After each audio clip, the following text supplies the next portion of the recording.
चक पे।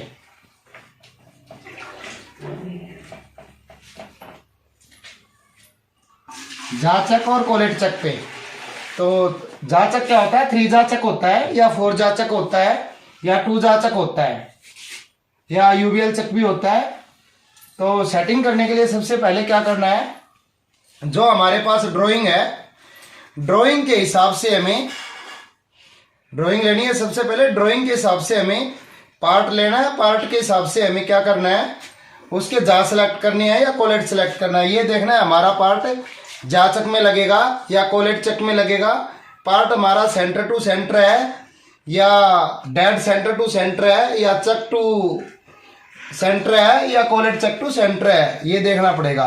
इसके बाद हम एसेसरी सिलेक्ट करेंगे। इसके लिए जो भी चाहिए, जा चाहिए या इधर कोलेट में लगनी है तो कोलेट चाहिए। कोलेट भी 2 प्रकार की होती है, A10 की कोलेट है या A25 की कोलेट है या A42 की कोलेट है। जाचक देखना है हमारा A10 का है या A25 का है या A42 का है, तो उसी के हिसाब से हमें कोलेट सेलेक्ट करेंगे। जहाँ 3 जाचक है या 4 जाचक है या 2 जाचक है, उसी के हिसाब के हम जा लेंगे। जा लेने के बाद में हम जा होल्ड करेंगे पार्ट के हिसाब से। होल्ड करने के बाद हम जा को ट्रू करेंगे। जा ट्रू करेंगे। अगर कोलेट चक पे है तो हम कोलेट को ट्रू करेंगे, कोलेट चक ट्रू करेंगे, ट्रू करेंगे। ये करने के बाद क्या करेंगे, हम पार्ट के हिसाब से जो भी है ड्राइंग के हिसाब से उसके हम टूल होल्डर सिलेक्ट करेंगे। टूल होल्डर सिलेक्ट करेंगे। कितने टूल लगने हैं, 1 टूल चलाना है या 2 टूल चलाने हैं या 3 टूल चलाने हैं या हमें 4 टूल चलाने हैं, 5 चलाने हैं, जितने भी टूल चलाने हैं वो सिलेक्ट करेंगे, वो बांधेंगे, होल्ड करेंगे टैरेट के अंदर।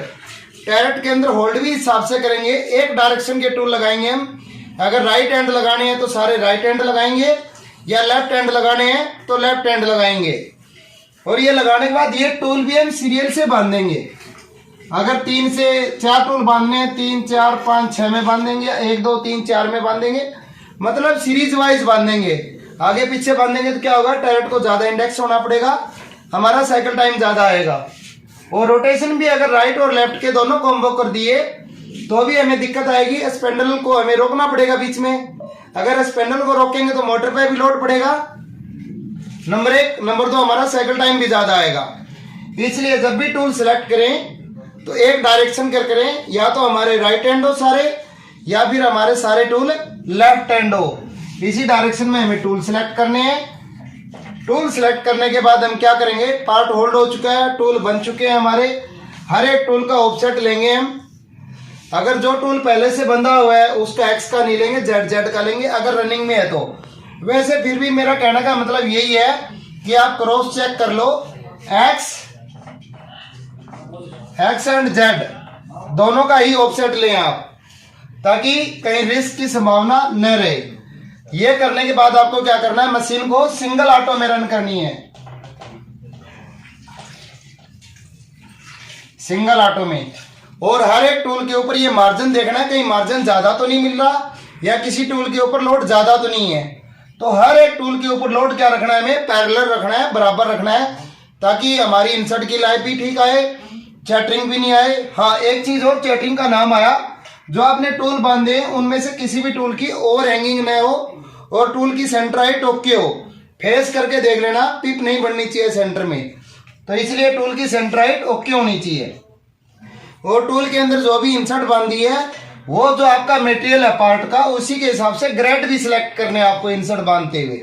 अगर आपका ग्रेड दूसरा है तो चिप्स आएगी, बुराद आएगा, पीस को लपेट देगी, रफनेस आएगी, आरए वैल्यू कंट्रोल नहीं होगी या आरजेड कंट्रोल नहीं होगी, मनी टाइप की दिक्कतें हमारे सामने आ सकती है।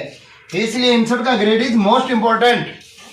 और जो भी टूल बांधो, टूल अच्छी क्वालिटी का बांधो, लोकल क्वालिटी के टूल मत बांधो। लोकल क्वालिटी में क्या है, साइज वेरिएशन आएगा, चटरिंग आएगी और आएगी, दिक्कतें आएगी। इसलिए इन चीजों का विशेष ध्यान रखें और ये सारे काम सेटिंग करते हुए ही कर लें, ताकि अगर बाद में करोगे तो आपको परेशानी आएगी। तो सिंगल ऑटो में चलाने के बाद आपने पीस बाहर निकाला, हर एक टूल का आपने मार्जिन चेक किया, एक टूल चलाया उसका मार्जिन चेक किया, साइज चेक किया, फिर दूसरा टूल चलाया, ऐसे चलाना है। निकालने के बाद पीस को आपको चेक करना है। चेक करने के बाद में जो भी ड्राइंग के हिसाब से आउट ऑफ स्पेस हो उनको ऑफसेट देके स्पेस में लेके आना है, इन स्पेक में। और कोशिश ये रहनी चाहिए हमारे टूल की जो भी ऑफसेट लेने के बाद में है वो सारे साइज मीन साइज में हो, यानी सेंटर साइज में हो। मीन साइज में होगा तो क्या होगा, 5-10 माइक्रोन ऊपर नीचे भी होगा तो भी हमारा पार्ट रिजेक्ट होने की संभावना कम हो जाएगी। इसके बाद में आपको अप्रूवल करवाना है पार्ट का। अप्रूवल करवाने के बाद में मशीन रन कर देनी है। ये हमारा सेटिंग करने का प्रोसेस था। तो वीडियो के अंत तक बने रहने के लिए धन्यवाद दोस्तों। जय माता दी।